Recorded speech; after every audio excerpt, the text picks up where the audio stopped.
Any story coming out of the era of Soviet football might seem alien to many audiences and could be filled with tons of in Soviet Russia jokes, but such levity doesn't really have the place in a case like this one. Then again, how do you introduce the Soviet League to Western audiences? Whilst other Eastern European leagues and countries had players and even managers that went abroad, there was nothing as closed off as Soviet football. Established far later than their Western counterparts, it was not until 1936 that the Soviet First Division was established at the suggestion of Nikolai Starostin, the founder of Spartak Moscow. Lacking any remnants of pre-Soviet football, the entire footballing strength of Russia was concentrated in the Moscow teams. CSKA, the only team founded before the Soviets took power, and the team of the Red Army, Dynamo, the team of the police and the KGB, and Spartak, a trade union team considered by many to be the team of the people. Up until the late 50s, their dominance was near total, with one of the three clubs winning every edition of the tournament and often enough occupying every podium position. Back then, there were no other cities that mattered in the Soviet Union, and there were no other clubs that mattered apart from the big three. At least, that's how supporters and officials of the three liked to view the situation. However, during the 50s, two other teams would start their rise, namely Lokomotiv, the team of the Moscow Railway, and Torpedo, the team of the ZIL automotive plant, which was the manufacturer of the most luxurious automobiles, designated for the most equal amongst all the equals. It was at Torpedo that arguably the best Russian player of all time would make his debut at just 16 years of age in 1954. With Lev Yashin having made his debut 4 years earlier for Dynamo, Eduard Streltsov started his first season for Torpedo at the opposite end of the pitch, and Russia looked to have two of the best players in their position in the world at the same time. Streltsov's father had fought in the Second World War, but did not return home despite having survived, choosing instead to settle down in Kiev. His mother raised him by herself, working in a factory, the same factory whose football team gave her son his debut at only 13 years of age. Torpedo later spotted him in a friendly, and despite being a Spartak fan, Streltsov signed for them.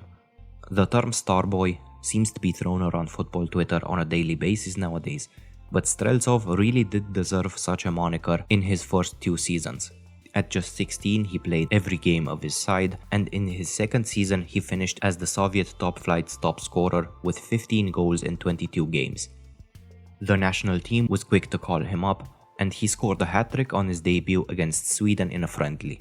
On his second appearance against India, he scored another hat-trick, leading up to his first international tournament at the 1956 Olympics. Having scored another hat-trick in a preparation game against Australia, he netted again to send his side through against Germany in the first game before delivering the performance of his lifetime in the semi-finals against Bulgaria. The Soviets went down to 9 men after defender Nikolai Tishenko and Torpedo forward Valentin Ivanov were sent off injured in an era where substitutions weren't yet a thing, and Bulgaria scored early in the first half of extra time. Streltsov then dragged his side by the scruff of its neck to victory, scoring the equalizer and setting up the winner. Gavril Kahalin, the national team manager, decided that his 2 forwards had to be teammates at club level, and so Streltsov did not play in the final won by the Soviets against Yugoslavia and would not receive a gold medal. The man who took his place in the Soviet front line, Armenian player Nikita Simonian, wanted to gift Streltsov his medal after the game, but the latter refused, stating that he would win a lot of other trophies in his career. If only he knew that his downfall would come less than a year later. 1957 saw Streltsov score the winner against Poland, a goal that meant the Soviet Union would qualify for the 1958 World Cup, and helped his club side to a second-place finish, scoring nearly a goal per game. Naturally, with such achievements, his superstar attitude and his good looks, Streltsov quickly became the heartthrob of the entire Soviet Union. After all, sportspeople or actors were the only public figures young people could idolize, as most girls and boys had no interest in fawning over the politruks or apparatchiks of Moscow. Streltsov embraced his newfound fame and became somewhat of a party boy, gaining a reputation as a heavy drinker and womanizer. Alongside his Western-style haircut, this attitude irked the communist authorities as they wanted their superstars to be model Soviet citizens. Their suspicions that Streltsov was much more than just an 18-year-old enjoying limitless fame were confirmed after a member of his friend group told party officials that he had expressed a feeling of sadness every time he returned to the USSR after a trip abroad.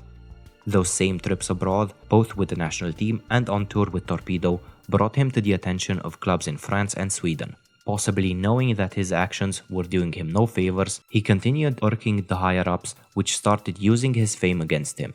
When he was sent off in 1957 in a game against Odessa, Sovietsky Sport, the state sports paper, controlled by the government like all papers in the USSR, printed an article titled "This is not a hero." When he married Alla Demenko in the build-up to a friendly with Romania and during the preparations for the upcoming Soviet season, the state once again took issue, this time with the timing of the wedding. However, his main enemy in the state apparatus wouldn't be related to sport or propaganda at all.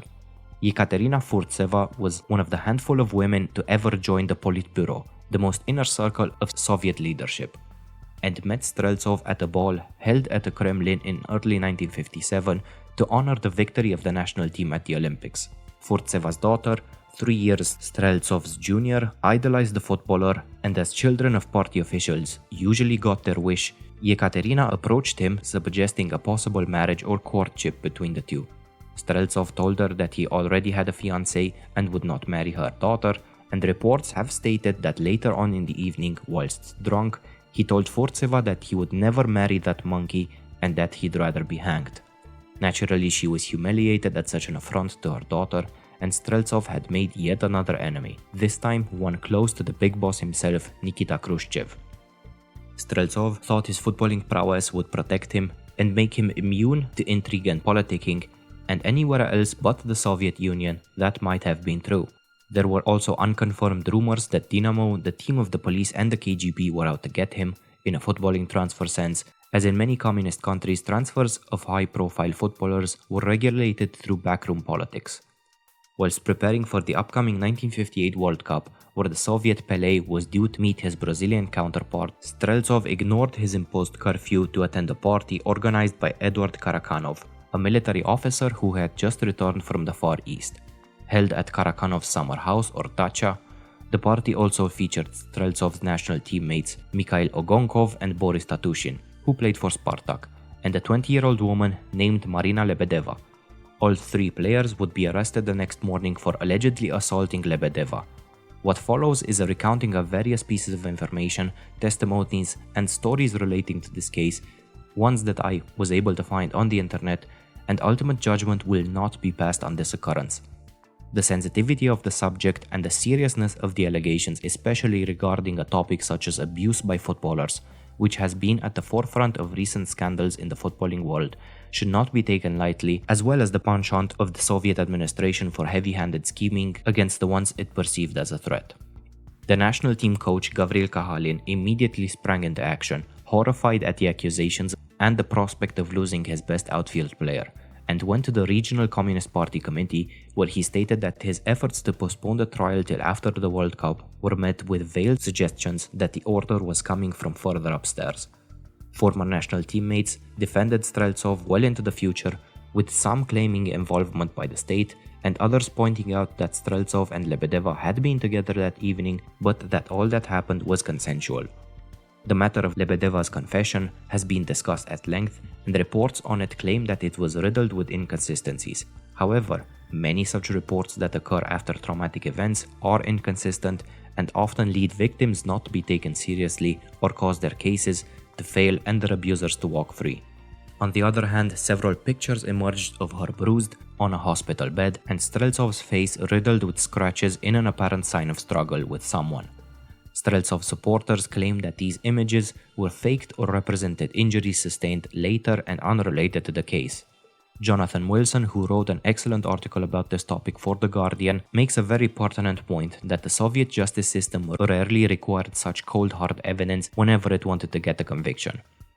Whether it was a true event that fell right into the laps of those who wished to see Streltsov dealt a serious lesson about following the regime's ideals, or a setup, we will never know, as most of the people involved in the case are either deceased or impossible to find. In light of recent cases of such nature, involving players like Dani Alves, Mason Greenwood or Benjamin Mendy, I need to stress the importance of this case possibly being a 1 in a million occurrence where false allegations led to a wrongful conviction and not being presented from an apologetic point of view. Any of you sitting there thinking that feminism causes men to be wrongfully accused and hordes of women looking to destroy footballers' careers are just following players around hoping to get a chance to ruin their lives need to seek professional help or throw yourselves off a bridge. What is certain is that all 3 players arrested were at the center of a very public trial, and Streltsov is reported to have written a letter to his mother stating that he is taking the blame for someone else. Meanwhile, workers at the Zeal factory were planning protests in solidarity with Streltsov, who they believed to be innocent.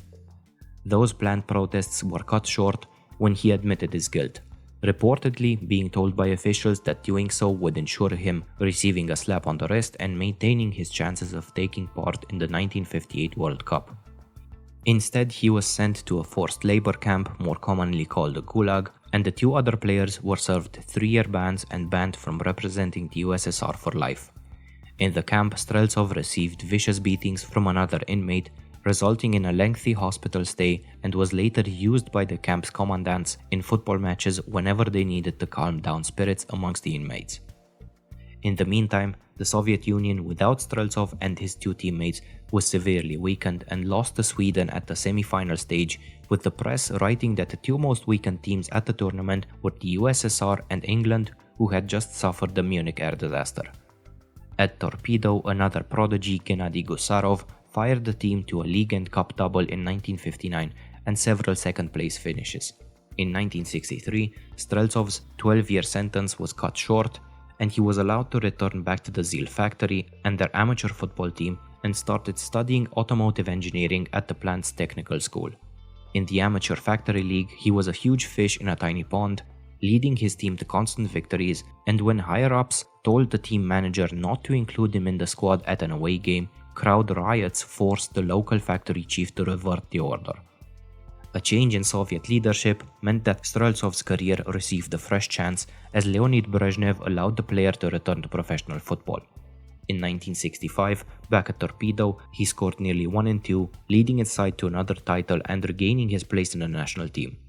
His performances were somewhat blunted by the hardship of his years in the Gulag, and he never won any trophies with the national side, who had become a powerhouse of European football during his time away, having won the 1960 Euros. He won one last cup for Torpedo in 1958, before retiring 2 years later. After his retirement, he coached various youth sides of Torpedo before dying of throat cancer in 1990. His first wife, Alla, who had divorced him after his release, maintained that the cause for the disease was the irradiated food which was served in the labor camp. Marina Lebedeva's later story is unknown, and some reports have stated that she was seen laying flowers at Streltsov's grave in 1997. After his death, and wishing to break with the perceived evils of the previous regime, Russia had to reanalyze the status of many former people sent to labor camps or executed, and Streltsov was no different. Streltsov currently has 2 statues of him in Moscow at the Luzhniki Stadium and the Torpedo Stadium, which is named in his honor, and his face has appeared on the commemorative 2-ruble coin minted in 2010. Chess champion Anatoly Karpov led a campaign to clear Streltsov's name, maintaining that a false conviction robbed Russia of its greatest ever player. The real truth of what happened at Karakanov's party will never be known, and Streltsov will forever remain either a martyr highlighting the evils of the USSR, or a criminal who got what he deserved, depending on which side of the story the viewer finds themselves on. I hope you found this somewhat dark story interesting, and I would like to hear from you in the comments what you think happened, but please try to keep it civil. Thank you so much for watching until the end, and I hope I will see you next time.